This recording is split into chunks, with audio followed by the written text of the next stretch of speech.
Now, let's try to imagine something extraordinary. Let's try to imagine a society without heart disease, where someone who's 80 years old has the same blood pressure as someone who's 20, where there's no heart attacks and no strokes. What would that look like, such a society? Would it be a futuristic society where all the people have robots and flying cars, advanced medical technology such as nanomedicine and gene therapy? This is starting to sound like a science fiction novel, isn't it? But it's not. Say hello to the Kuna Indians who live off of the Caribbean coast of Panama. These indigenous people are one of the few populations on Earth that do not have hypertension. And on the Kuna Islands, cardiovascular disease is almost non-existent. And as a nice bonus, these guys also have a much lower incidence of cancer and heart disease. Pretty awesome stuff, right? This begs the question, though.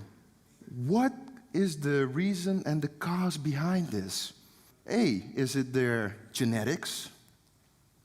As we just got an awesome TED presentation that genetics can play a large role. Is it B, their indigenous diet? Okay. Is it C, their stress-free Indian lifestyle? Who thinks it's A? Who thinks it's B? Raise your hands. Who thinks it's C? Well, the answer is B, which even surprised Harvard researchers. But what is it precisely in the Kuna diet that causes all of these awesome results? Well, believe it or not, but it's cocoa. The Kuna consume up to 5 cups of natural cocoa a day, which is the highest natural cocoa intake of any population on Earth. Although the consumption of natural cocoa is rare in our modern-day society, the Kuna are certainly not the first population to have felt cocoa's curative properties, as cocoa has a long and celebrated medical history. Theobroma cocoa, which is the scientific name for the cocoa tree, which is derived from Greek, literally means cocoa, food of the gods. And with good reason, as it has been a long celebrated history by Mesoamerican and South American Indians for its curative properties. It was seen as a gift from the gods themselves and was treated as a divine elixir.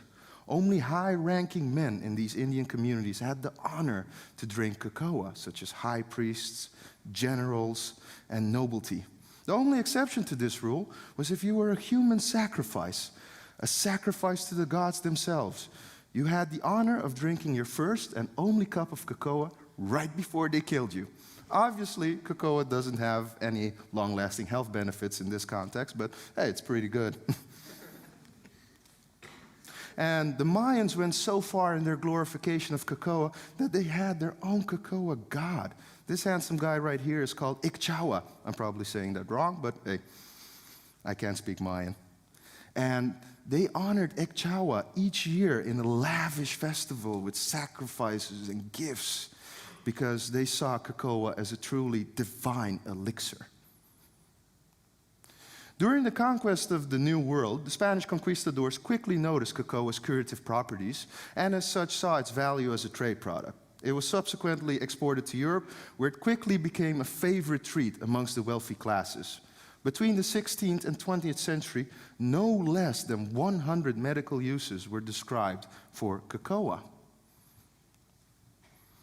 The natural cocoa I've discussed in the previous slides, in which the Kuna drink in such large quantities, is quite bitter, and quite frankly, I've tried it, it tastes really bad.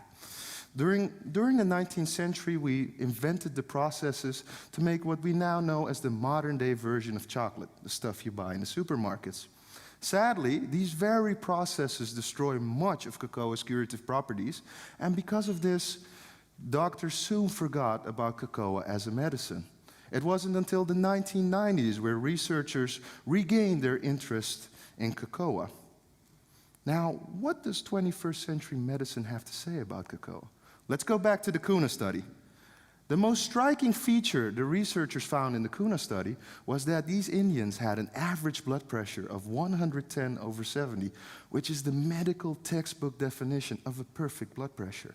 Even at the age of 65, these people maintained that perfect blood pressure.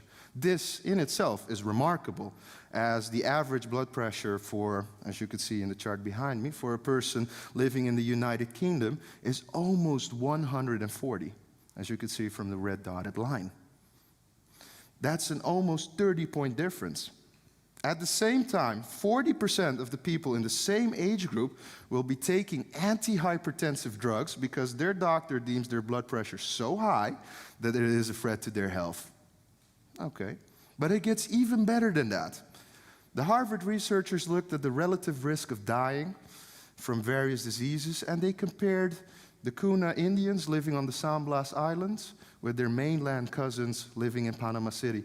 And what they found was truly extraordinary. When it comes to diabetes, people living in Panama City have an age-adjusted relative risk, higher relative risk of dying of 3.7 times. When it comes to ischemic heart disease, which is a fancy word for a heart attack, you are 5 times, if you live in Panama City, you are 5 times more likely to die of a heart attack than the Indians living on the San Blas Island. But it gets even better. If you look at cancer, people living in Panama have a more than 15 times higher chance of dying from cancer. And although this might sound too good to be true, stroke is almost non-existent on the San Blas Islands. True, this is an observational study which probably has many confounding factors, but what we do know is that Kakao plays a large role in attaining these results. And it's not just the Kuna study that says that Kakao has potentially health beneficial effects. There is a large body of research, including several dozen clinical trials, systematic reviews, meta-analyses, and even a Cochrane review that all indicate that Kakao has the following health benefits, which include a significant decrease in systolic and diastolic blood pressure, which reduces, for example, your odds of getting a stroke. A significant decrease in insulin resistance, which is quite advantageous if you have diabetes or if you like drinking lots of Coca-Cola. A significant improvement in cholesterol and lipid markers. Cholesterol is a fancy word for the stuff that clogs your arteries after you eat a pizza or a hamburger. And a significant improvement in cardiovascular function, which is great if you don't want to get a heart attack. And furthermore, the clinical trials show that Kakao also has no significant side effects, at least in the short term. And there's a large body of historical and anecdotal evidence that indicates that Kakao is a relatively safe substance. Emperor Montezuma and his following of approximately 50 people would drink up to 2,000 cups of Kakao a day. That's probably an unhealthy dosage. But it does indicate that Kakao is a relatively safe substance. You can't say that for aspirin. Furthermore, Kakao is dirt cheap. As you can see from the drawing behind me, Kakao pods are grown in some of the poorest countries on Earth. Kakao is harvested by some of the poorest people on Earth, and the Kuna who consume it in such large quantities are one of the most socially deprived and impoverished communities in Panama.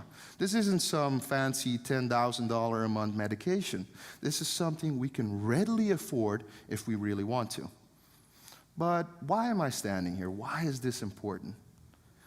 Because in 2010 alone, cardiovascular disease, hypertension, diabetes, and cancer killed over 23 million people in 2010 alone.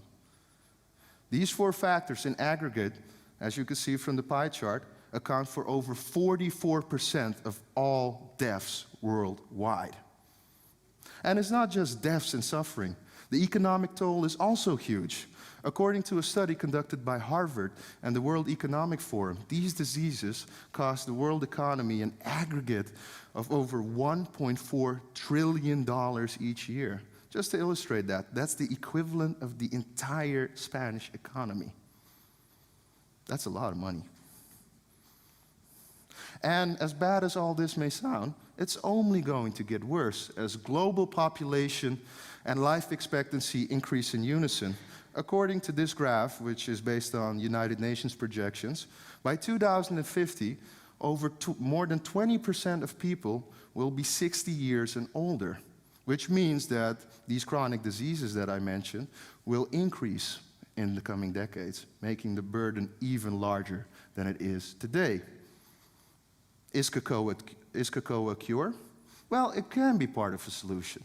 Cacao is definitely not a standalone treatment. If you have cancer, hypertension, diabetes, or heart disease, taking cacao alone will not cure you. But as an addition to standard treatment protocols, or as a dietary recommendation for high-risk patient groups, such as people with obesity, cacao shows large potential. Now, what could that mean in practical terms if we put it in standard treatment protocols and if we give some people cacao? Well, let's just imagine if we can reduce the disease burden on a global scale by just 1%. Not a holy grail, not some kind of breakthrough, but just 1%. That would mean saving $14 billion each year in medical expenses, which is the equivalent of the entire Dutch budget deficit. It would mean saving over 230,000 lives each year, which is the same as all of the citizens of Groningen, plus a bonus of 40,000 people. But this doesn't just consider strangers or other people. This also is important for you, as it is a sad and horrifying fact that in a country like Holland, you or a loved one will probably struggle with one of the diseases I just mentioned. And as I've discussed in the previous slides, cacao has a rich medical history. 21st century research shows that it has potentially large effects on human health. It has little to no known side effects. And lastly, it is dirt cheap.